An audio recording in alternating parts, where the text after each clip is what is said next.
Hey guys, we're going to talk about summarizing stories. If you just did DV, you know that a summary is a shortened version of the story. You don't want to include every detail when you're telling a summary. You want to keep it short and sweet. So let's talk about how to write a summary today. There are five main parts of a summary. You may have heard this in third grade. It's somebody wanted, but so then. And you're by the end of this lesson and by the end of this pathway, you should probably have this memorized. So somebody is the main character or an important character. Wanted, what does the main character want? But there's a problem. So, how does the character try to solve the problem? And then the last one is then, how does the story end? We're going to go into this more deeply now. Let's do an easy example. Let's do the big bad wolf and the three little pigs because we all know this one. This is a pretty simple one. Let's go over this one. So, I'm going to show you the graphic organizer. This is how we organize our thoughts before we actually write our summary. Whoopsie. First, I'm going to focus on the big bad wolf. You could choose to focus on the three little pigs, but I'm going to focus on the big bad wolf. What did he want? He wanted to eat pigs for dinner. But there was a problem. Those pigs were smart. They ran and they hid in the brick house. So, what did he do? The big bad wolf went hungry, and then the pigs were safe.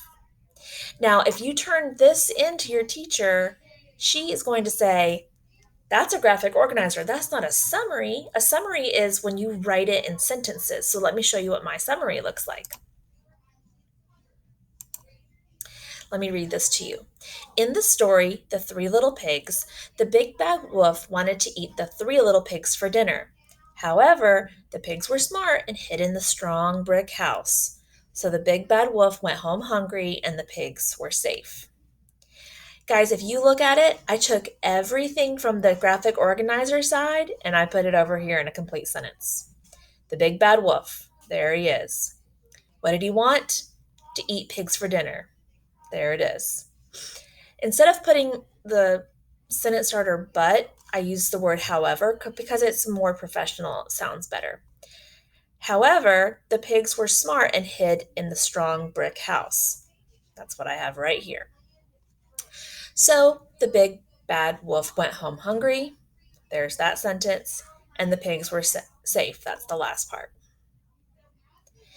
So you're going to do two steps when you do a summary. You're going to do the graphic organizer, and then you're going to put it into a paragraph, which my paragraph happens to be 3 sentences. Sometimes yours might be 4 or 5, but it's probably 3 to 5 sentences.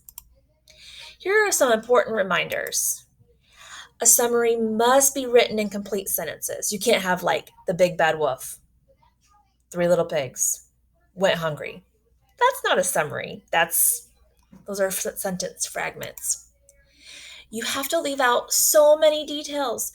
Only keep the most important ones. Think of all the good stuff I left out. I left out all the building of the stick house, the building of the straw house. I left all that out because it's a summary. We only put in the most important parts. So sometimes my students get a little sad. They're like, but I want to tell about this part and this part. You can only tell those 5 main parts. Somebody wanted, but so then. Don't forget to name the story or video at the beginning. Remember, at the beginning of mine, I wrote the sentence starter. In the story, The Three Little Pigs, and then I started my summary. And I put quotation marks around The Three Little Pigs because it's a short story. We're going to talk more about this later. But that's a good start for today. Thank you for watching.